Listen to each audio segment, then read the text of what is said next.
डिंपल यादव ना वो मंच पर चिल्लाती हैं, न ट्विटर पर शोर मचाती, लेकिन उत्तर प्रदेश की राजनीति में उनकी मौजूदगी हमेशा महसूस की जाती। नेता नामा की आज के एपिसोड की कहानी सिर्फ एक मुख्यमंत्री की पत्नी की नहीं है, बल्कि एक ऐसी महिला की है जो राजनीति में आई बिना शोर किए, लेकिन अपनी मेहनत पर टिक गई, वो भी पूरे सम्मान के साथ। नेता जी का रिफ्लेक्स बहुत शानदार था। सलाम नमस्ते, मेरा नाम फरीन अंसारी है और ये खबर आप मेरे official channel Fareen Ansari official पर देख रहे हैं। दोस्तों, बहुत कम लोग जानते हैं कि डिंपल एक फौजी परिवार से ताल्लुक रखती है और मूल रूप से उत्तराखंड के पौड़ी गढ़वाल इलाके के एक छोटे से गांव से आती हैं।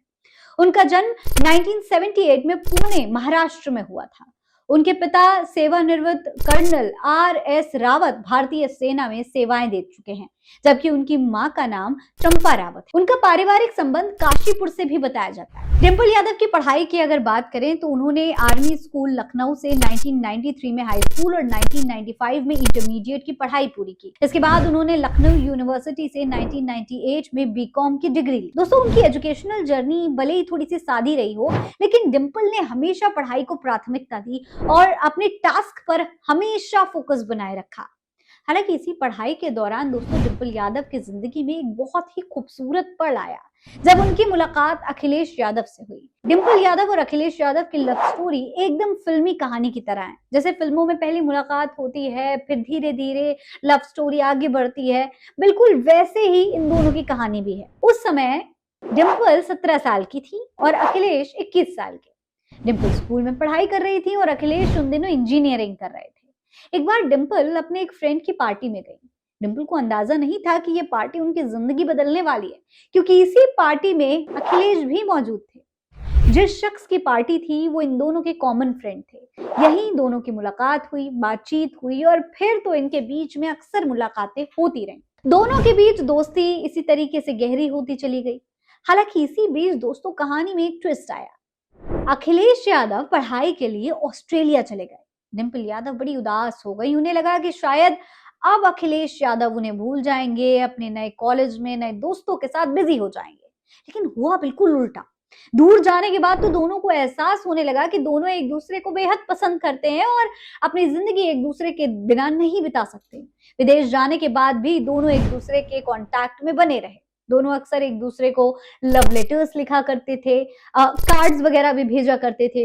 इस दौरान दोनों के बीच अक्सर चिट्ठियों के जरिए भी एक दूसरे से बात होती रहती थी। इस तरीके से ये जो प्यार था ये धीरे धीरे परवान चढ़ने लगा। डिंपल यादव और अखिलेश यादव ने एक दूसरे को 4 साल तक डेट किया। दोस्तों, ऑस्ट्रेलिया से पढ़ाई खत्म करने के बाद अखिलेश यादव जब घर लौटे तो उन पर शादी का प्रेशर पड़ने लगा। ऐसे में अखिलेश ने सबसे पहले अपनी दादी मूर्ति देवी को डिंपल यादव के बारे में बताया और कहा कि वो इसी लड़की से शादी करना चाहते हैं। हालांकि सबसे बड़ी मुश्किल ये थी कि दोनों अलग अलग जाति के थे। शादी की बात आई तो डिंपल का भी परिवार नाराज और अखिलेश का भी परिवार नाराज।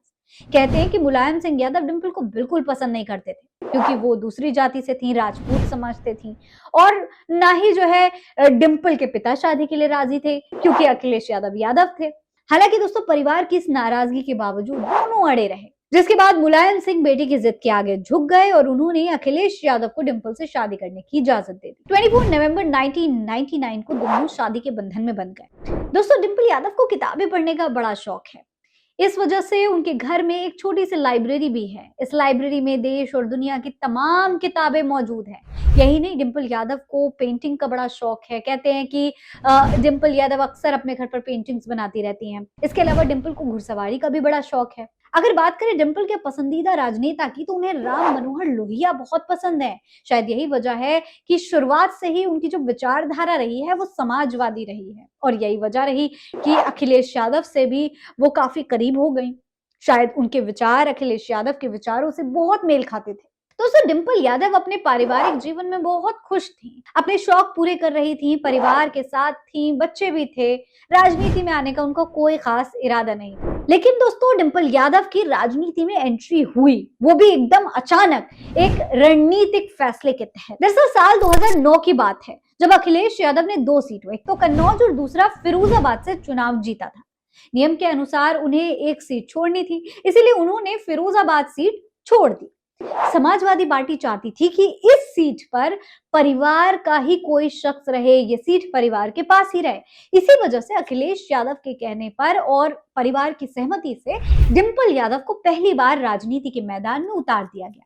कहा जाता है दोस्तों कि डिंपल यादव को राजनीति में लाने का फैसला अखिलेश यादव का था महज, लेकिन इसके पीछे मिली जुली राय भी थी। कई मीडिया रिपोर्ट्स ये भी दावा करती हैं कि शुरुआत में मुलायम सिंह यादव डिंपल के राजनीति में आने के पक्ष में बिल्कुल नहीं थे। वो चाहते थे कि परिवार की जो बहू है वो राजनीति से दूर रहे। लेकिन अखिलेश यादव के आग्रह पर और राजनीतिक परिस्थितियों को देखते हुए उन्होंने अपना मन बाद में बना लिया। हालांकि उन्होंने फिरोजाबाद लोकसभा सीट से चुनाव लड़ा था, लेकिन जीत नहीं पाई थी। इस सीट पर उनका मुकाबला कांग्रेस नेता राज बब्बर से हुआ और उन्हें हार का सामना करना पड़ा। बड़ी बात यह थी कि उन्होंने हार को कभी अपने ऊपर हावी नहीं होने दिया और राजनीति में डटी रही। फिर जब साल 2012 में अखिलेश यादव उत्तर प्रदेश के मुख्यमंत्री बने, तब उन्होंने अपनी लोकसभा सीट कन्नौज से इस्तीफा दे दिया। इसके बाद उपचुनाव में डिंपल यादव को पार्टी का उम्मीदवार बनाया गया और उन्होंने निर्विरोध जीत हासिल की। ये जीत डिंपल की राजनीतिक छवि को मजबूत करने वाली थी। फिर साल 2014 की मोदी लहर में भी डिंपल यादव ने अपनी कन्नौज सीट बचाई और कन्नौज से दूसरी बार सांसद चुनी गई। उन्होंने भाजपा उम्मीदवार सुब्रत पाठक को हराकर अपनी जीत बरकरार रखी। हालांकि जब साल 2019 के चुनाव हुए, तब वो कन्नौज से ही सपा बसपा गठबंधन की संयुक्त उम्मीदवार थी, लेकिन इस बार उन्हें बीजेपी के सुब्रत पाठक से लगभग 12,000 वोटों के अंतर से हार का सामना करना पड़ा। फिर 2022 में जब समाजवादी पार्टी के संस्थापक और डिंपल यादव के ससुर जी मुलायम सिंह यादव का निधन हुआ, उसके बाद मैनपुरी की जो सीट थी वो खाली हो गई। फिर डिंपल यादव ने भाजपा के रघुराज सिंह शाक्य को 2,88,000 से ज्यादा वोटों के भारी अंतर से बहुत बुरा हराया और शानदार जीत हासिल की, जिसके बाद तो डिंपल यादव की अपनी एक लहर, अपनी एक इमेज बन गई और मैनपुरी की जनता में डिंपल यादव छा गई। इसके बाद उन्होंने 2024 के आम चुनाव में फिर से मैनपुरी से चुनाव लड़ा और भाजपा के जयवीर सिंह को करीब 2,21,000 वोटों से हराकर अपनी जीत बरकरार रखी। मौजूदा समय में वो मैनपुरी लोकसभा क्षेत्र से सांसद हैं। दोस्तों, सबसे बड़ी बात यह है कि डिंपल यादव को मैनपुरी की जनता बेहद पसंद करती है। डिंपल यादव मैनपुरी की जनता से मिलती रहती है, उनके बीच में जाती रहती है और एक पारिवारिक संबंध बनाकर उन्होंने रखा हुआ है।